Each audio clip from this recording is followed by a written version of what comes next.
Welcome back. I'm going to show you how to make this miter sled for the table saw based on the design from Woodworking for Mere Mortals. Stay tuned and I'll show you how it goes together. At the end, I'll give you a brief demonstration.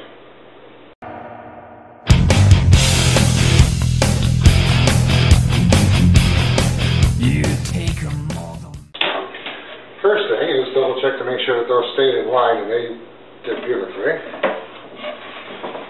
So now, I'm going to get some screws and countersink holes and screw these in from the bottom so that they stay in place.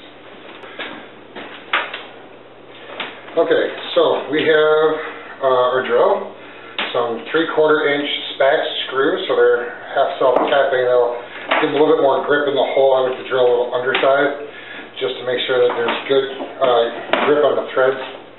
I've also got our countersink bit and this little tiny bit here for drilling our holes. Now, in order to ensure I don't hit the table saw, I'm going to throw a piece of sacrificial board underneath.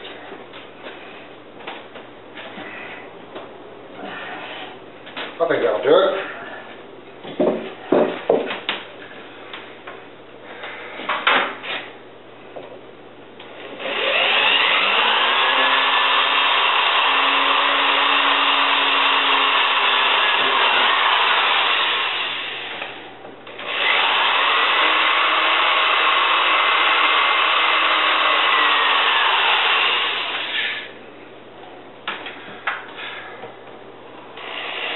A lot of guys put between 3 and 5 in. I've never seen them reason to go more than 3.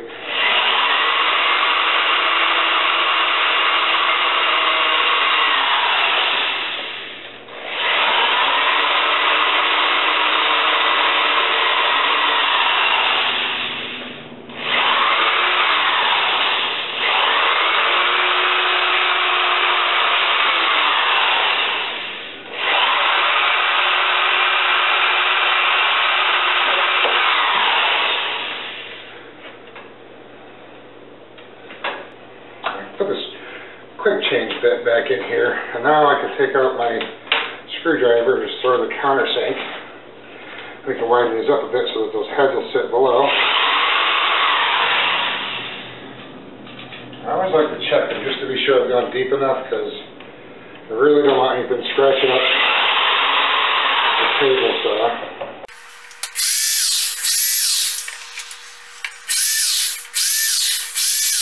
Okay, those all look good. Oh, another little tip, if you don't have a countersink bit, you can always just take an oversized drill bit, something like a 1/2 inch, and just use that. If you run it backwards, it won't bite in as much, and it'll still open up the hole for you pretty good. Now just go a little slow, don't really hammer in there too hard. You're not trying to hold the universe in place, you just want to keep these runners in. So now that we've got that done, clean this off a bit and we can clean out the miter slots from the pennies and these little shims I made out of some playing cards. I found that one of my cuts on one of the runners was just a little shy, so I put these shims on the far side to keep it tight in here. That way when the glue's set up, it'll keep them in line and they'll run smoothly in that slot without moving too much, and the screws just add strength. So, at this point, we should have, yep, that's a nice, smooth board. Perfect. Alright, now I drew a line on here just to kind of show where my blade is.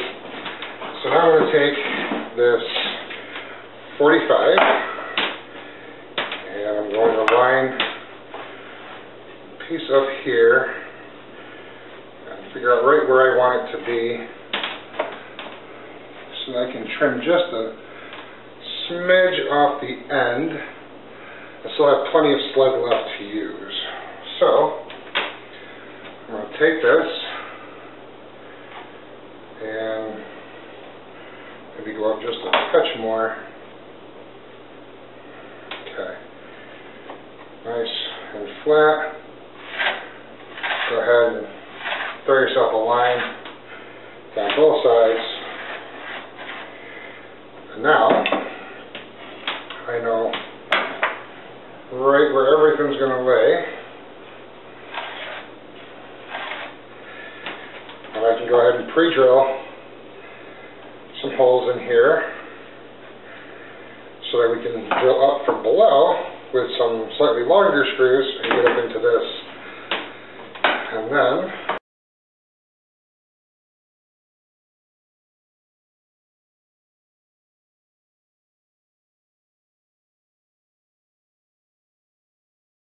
so now I've got these 1 5/8" screws that are going to go up into here.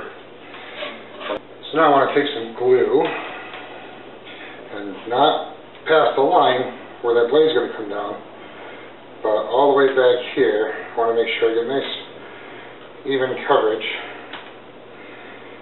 so that way that fence will stay nice and secure. The screws are going to be in there to just kind of keep it stable while we're waiting, you know, but it's always good to back it up with glue, in my opinion. And we will put our first piece of fence in place.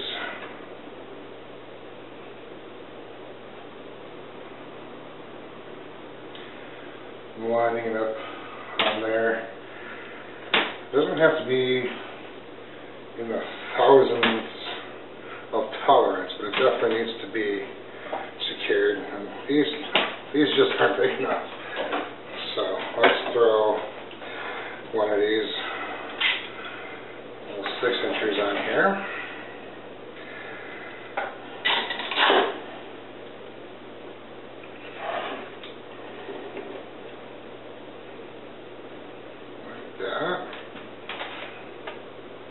Now just keep it in line long enough for us to get a screw in place here.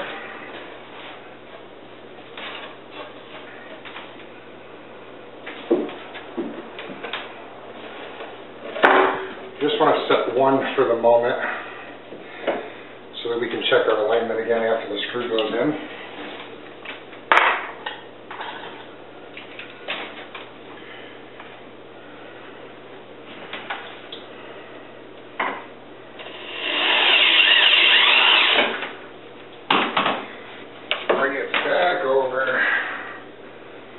Yep, nothing moved. Yep.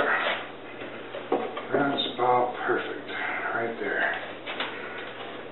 So, take that clamp off now. Set one out at the other end.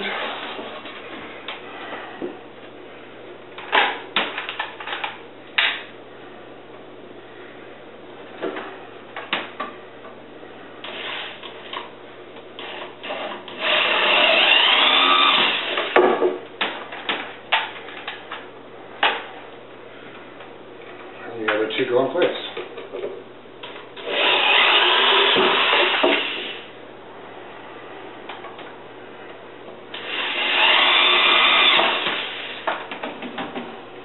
Okay.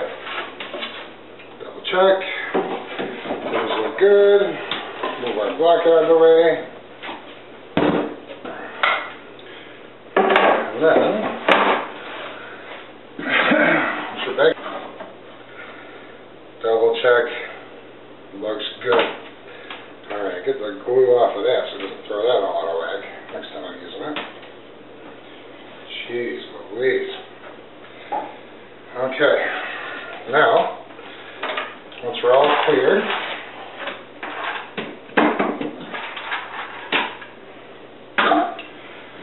to make the first cut. Not without my shades. Or hair protection.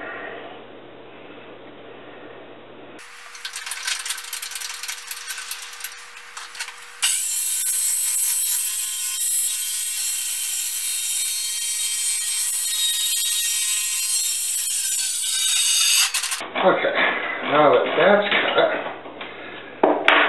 we can go ahead and make our first cut on this piece, which I want to be just matching there. Okay.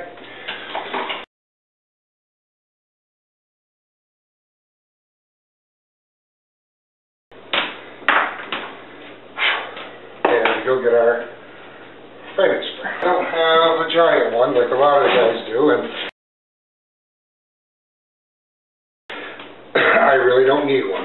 So what I want to do first before I do anything else is just take a look at this, make sure this is going to line up and make a nice 90 degree. Now, I would probably like to, clean that out a little bit better.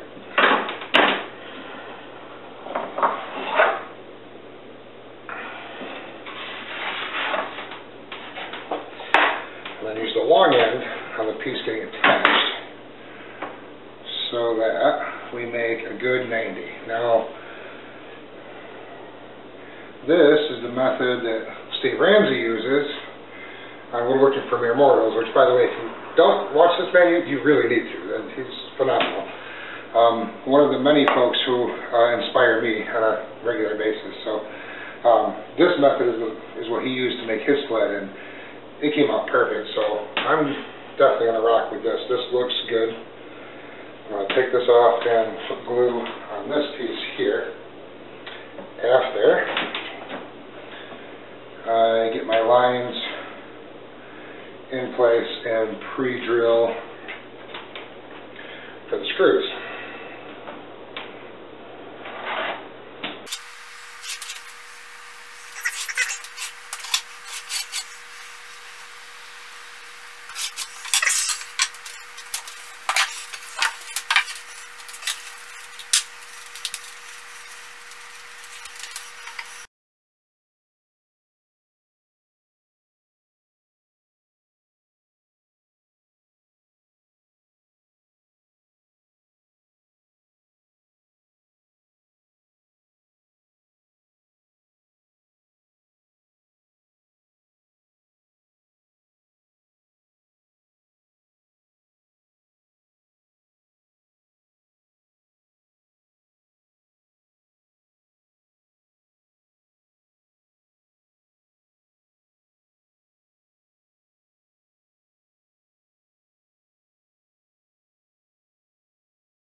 Set a screw in and double check everything, just like before.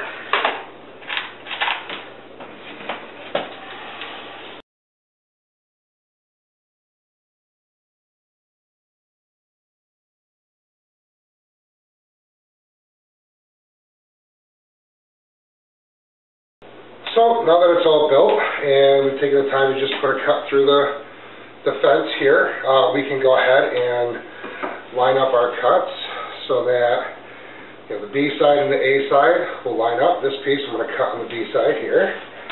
Let me raise the blade up to the proper height first.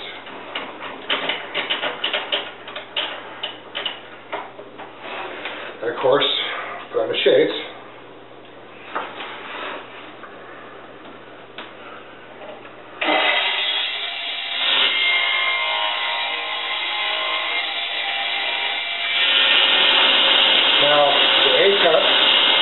Off the other side.